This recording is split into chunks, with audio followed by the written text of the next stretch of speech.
Hello guys, मैं आपकी राधिका आप लोगों के लिए एक सुंदर सा गीत लाई हूँ। आप लोग सुनिए, बहुत ही प्यारा गीत है।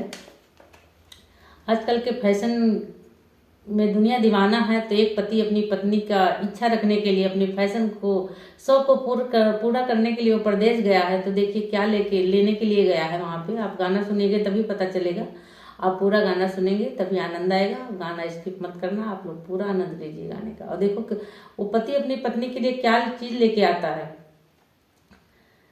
सुनिए आप लोग। जब से चला लबा नाक के नथनिया, पिया कमाई गईले ना, पिया कमाई गईले ना।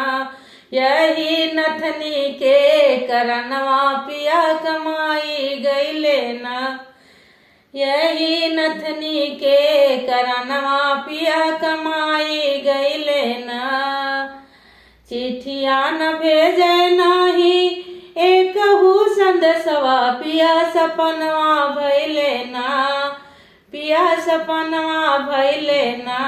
यही फैशन के करनवा, पिया सपनवा भइले ना। यही फैशन के करनवा, पिया सपनवा भइले ना। सासू मारे तनवा नदी में हनवा, मोर देवरवा मारना, मोर देवरवा मारना। मार तिरछी नजरिया, मोर देवरवा मारना, मार तिरछी नजरिया, मोर देवरवा मारना। यही फैशन के करनवा, पिया कमाई गईले ना। यही फैशन के करनवा, पिया कमाई गईले ना। पैया तोरी लागहुला हुरी न नदिया, हे लिख न दे तू ना, हे लिख न दे तू ना। एक चिट्ठी चाऊ पतिया, तू लिख न दे तू ना।